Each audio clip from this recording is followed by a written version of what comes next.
Hello and welcome to another episode of the Breeders' Cup Betting Challenge Diaries. I'm your host, Peter Thomas Fornatal. We've got a great show for you coming off the heels of an exciting weekend of BCBC qualifying action. We had the LRF Cares Challenge on Sunday. We had the Fourstardave contest on Saturday. We'll start, though, by telling you about the folks who qualified over at horseplayers.com in the BCBC qualifiers, names including, and you'll see them up there on the screen, George Nixon, Rocky Hardy, Jeff Bussin, whose name I know I am saying correctly this time. Apologies for butchering it in the past, Jeff. Got to get you on one of these shows soon. And then also Mike Albinanti getting the job done. Jeff's was actually a 5,000 partial, but we know he'll be there at the BCBC with bells on. As far as the Fourstardave contest winner goes, we're going to leave that one for a little bit of a surprise because we're going to actually have him on the show as our second guest today. The LRF Cares winner was Richard Cermak. Congrats to Richard for winning that one, raising some money for the aftercare charity Little Red Feather Cares, in addition to getting that BCBC seat. We'll talk more about the LRF contest in a moment. But first, I want to preview action we've got coming up next weekend in terms of Breeders' Cup Betting Challenge qualifying. Of course, you can play online over at horseplayers.com. Those events will be happening yet again. In terms of online / in person. Actually, even if you're in person at Woodbine for the King's Plate contest on Saturday, you're going to have to be playing that one through an ADW. If you're in Canada, HPI Bet will be the place. If you're in the USA and want to participate, you can play through Express Bet. I'm going to go ahead and create a pretty link with the rules so you can get all that information. If you go to inthemoneypodcast.com/Woodbine, you'll see all the rules for the King's Plate contest. We want folks to participate in that one for sure. And if you're looking to play and online isn't working out for you for some reason, you can reach out directly to Klaus Ebner at Woodbine. If you need Klaus's info, you can't find it online or the Woodbine website, reach out to me. I'll put you in touch with him. If you go to the inthemoneypodcast.com page and click the contact link over there, that goes right to my personal email. Happy to help you out and guide you on your journey to a BCBC qualifying win of your own. With that stuff said, it's time to get to our first guest. The first guest on this week's BCBC Diaries is one of our regular players. He comes to us with a story from the LRF charity BCBC qualifier at Del Mar from this weekend. He's Jackson Muniz. Jackson, what's going on, my friend? Not much, man. Just getting back from the weekend at Del Mar, so can't complain too much. It was good down there. The weather, I know the weather was good. The racing was good too. It was good, yeah. It's a lot better than everything I've seen on the East Coast the last week or so. Hey, it's beautiful. It's beautiful here today. There's no racing. Of course, but, hopefully. I want to hear this. So LRF charity challenge. I know you wanted to play, chance to get a BCBC seat for a lower buy-in. I know that was part of the appeal. Obviously helping the charity. I know that's something you care about. Where did you think your opportunity was? How did you approach it? Yeah, so we're getting to that part of the meet where we're finally getting some horses that have run back already, which is typically where I feel like I'm better at that. So I had identified some horses from opening day actually that I thought had a pretty good chance, and there was two horses I was keying in on mostly. One was Ashante in the 8th race, and then Glanford in the last race. So those were the two I was trying to key in on to make a big bet. So just trying to figure out how to get to a number that would give me a chance to win on one of those two horses. So started back in the beginning of the card. There was the stake race where Baffer had a big favorite in Getaway Car, and I went all in on him. He went off at 1 to 5. I was kind of hoping for a little bit more than that, but he won easily. Get a minimum out of the way. You build the bankroll a little bit. There's still some benefit to it, even at that short enough. Exactly. So I think I made about $100 on that one, which great. We got past one, like you said, got him out of the way. Moving on. Here we go. We got to the 5th race. We had another 2-year-old race, and this was a horse I've been waiting for since opening day. I was actually with you at the race. We were hanging out during that race. It was Hot Girl Walk. And if you remember, Pete, that race, that whole day was inside speed, was winning everything. And she was out in the seven or eight path through most of that race and still ran pretty well to get second. So I was, really excited about her. She worked back since then, looked awesome in the mornings on XBTV. I'm like, great, here's another horse. I'm going to single. I'm going to go all in on her. And she did the job. Again, she was lower than I had expected. I think she was 5-2 morning line, went off at 3-5. So, but she won. So again, moving on, I had got up to about 650, I think. And now we're in it. We got a chance. I'm in the top 10, I think, roughly. And we get to the 8th race, and this was the horse I liked the most all day. It was Esprit Chante. And unfortunately, one of the favorites scratched, so she was a lower price than I was hoping for. Again, I think she was 2-1. So I'm getting ready to go bet it, and I kind of was thinking to myself, well, what am I actually accomplishing here if I bet this horse? Because even if she wins, I'm only going to be about $2,000 or so. And either way, I'm going to have to win that last race, regardless of even if this horse wins by 5 or runs last. I still have to win that last race. So I had to make a pretty tough decision there I ended up just betting her to show. Got a minimum out of the way because again, I'm not accomplishing anything. A horse in the last race was 8-1 more in line. That's the horse I like the most.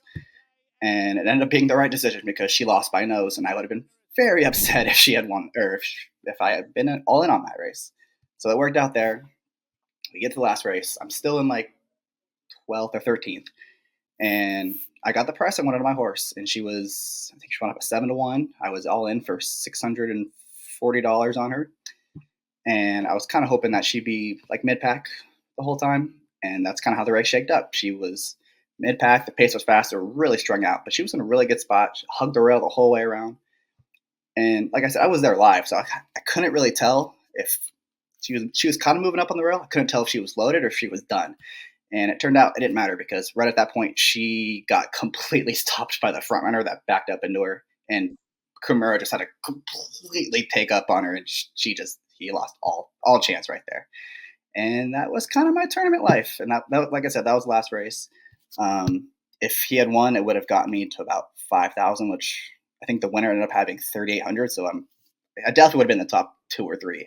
You keep putting yourself in positions where like this, and that's what you have to do. And then eventually, the coin comes up heads or whatever analogy you want to use, you know? So, I mean, I'm pleased with the way you play. I really think my favorite part of the story was not taking the unnecessary risk in the second to last race when you had to take the risk anyway in the last race. That shows some real maturity as a player and is the type of thought process that's going to get you home in one of these things. Question for you now: were you filming yourself for that last race? Had you won, would we have gotten the celebration video, or were you too preoccupied? I was too nervous to do it. I was hoping someone would be with me, but it's the last race of the day. Everyone kind of cleared out at that point.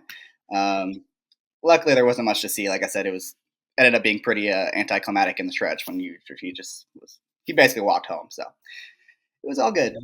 What's next? Where will you be participating coming up? We do have the King's Plate contest this weekend, and there's going to be some contest jockey action, I think, with some other BCBC qualifying tie-ins potentially for their Woodbine Mile contest. I know we'll see you in Horse Players Happy Hour, but do you have any other dates circled on the calendar right now? Nothing specific yet. Just that was kind of my big target for the last couple months. So gonna reassess and see what happens. Definitely gonna get involved with Horse Players Happy Hour. Definitely gonna be involved in contest jockey. And I know the Pacific Classic one's coming up, so maybe I'll take a peek at the horse tourneys stuff and see what they have on there. But that's right. That's a great point. Horse tourneys will have loads of different feeders and qualifiers to tournaments that have BCBC seats. There might be some for Woodbine this week. Make sure to check that out in addition to horseplayers.com, where we have our Horse Players Happy Hour games and lots of qualifiers for BCBC and NHC stuff. Horse Tourneys is going to give you some of those opportunities as well. So I definitely recommend you check them out. We'll talk more offline, but it wasn't the result you wanted, but you got to trust the process, and you're doing it right, man. I'm telling you. Yeah, exactly. I was disappointed with the result, but again, I was happy with the way it played out and the way I trust the process. Trust the process. We'll get there eventually. Next up on the show, very happy to bring in a contest player who punched his ticket for the Breeders' Cup Betting Challenge this weekend, playing in the Fourstardave Challenge at Saratoga. Not his first contest success. We'll touch on some of that as well. But welcome to BCBC Diaries, Tom Maloof. Tom, what's going on, my friend? Thanks for having me. Happy to be here. So I noted you had contest success before. I can remember you a handful of years ago winning. I don't remember if it was a Grade One Gamble or a Keeneland Fall Challenge, but that was you, right? That's correct. I won that one. I came in second in the Belmont twice. I came in second to Eddie Olczyk in the Pegasus. So it was good to get a win. So yes, the cash tournaments are what I play most. That's where I have the most success. How did you get into live bankroll tournaments and handicapping tournaments in general?